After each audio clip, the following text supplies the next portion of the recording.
Opa, tudo bem? Recebi um desafio para enfrentar o tema da psicologia e pandemia. O desafio é abordar essa temática em apenas 5 minutos. Vamos ver se eu consigo cumprir o recado. Vamos lá então, agora a gente vai direto para o nosso mapa mental para tentar ser bem rápido, para abordar a temática psicologia e pandemia.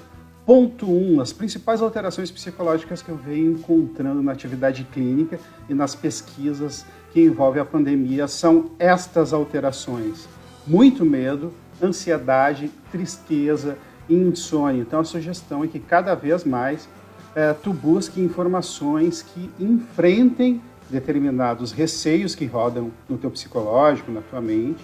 Busque estratégias para redução da ansiedade. Algumas sugestões são contato com a natureza, leituras positivas, músicas que te resgatam memórias tranquilizantes, memórias boas, positivas. A tristeza é outro elemento interessante que vem surgindo bastante.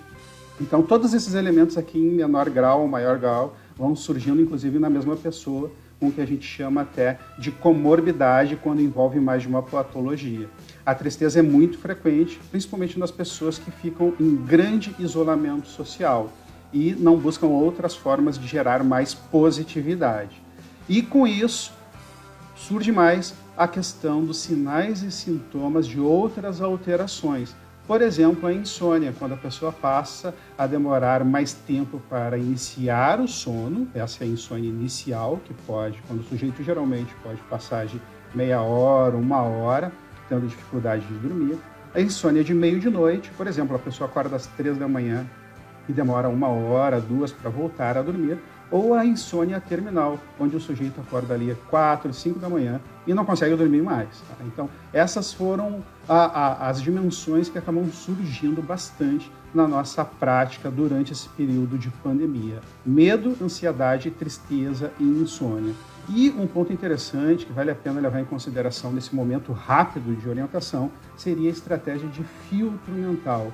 E para falar de filtro mental, a gente precisa abordar rapidamente a questão do efeito psicológico Tetris. Foi feita uma pesquisa nos Estados Unidos mostrando como a maneira da gente perceber a realidade é manipulada com o que a gente entra em contato. Colocaram vários sujeitos jogando aquele joguinho de videogame chamado Tetris e logo depois foram avaliar como é que estava o funcionamento dessas pessoas.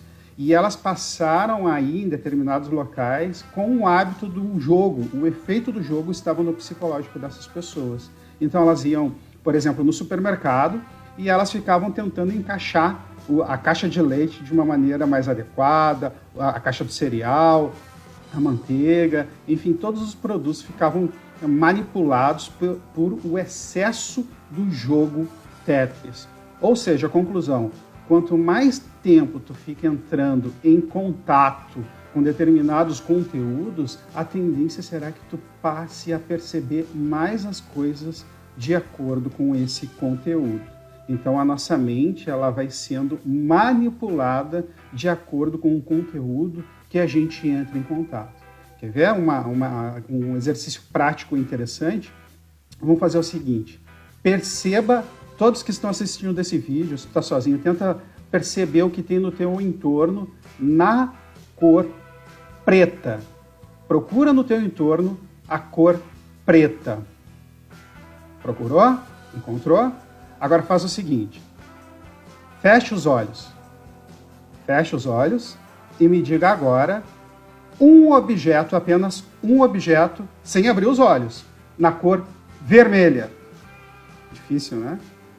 Então, aí está um exercício que mostra como é difícil a gente perceber o que a gente não tem foco. Então, o efeito Tetris, ele vai se produzindo por comandos, por exemplo, eu te dei um comando, e aí tu passou a direcionar a tua atenção porque eu estava falando, objetos na cor preta. E quando eu te chamei a atenção por objeto na cor vermelha, talvez aí no teu entorno agora tu pode buscar, vai encontrar algum objeto vermelho, só que não existia para ti naquele momento.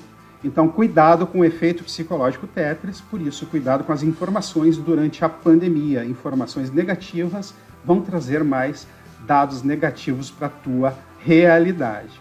E por fim, eu deixo aqui o meu contato para que tu tenha mais conteúdo gratuito. A gente tem muitos vídeos livros disponíveis para você baixar agora mesmo no alextavares.com.br. Feito o desafio, até a próxima, até mais!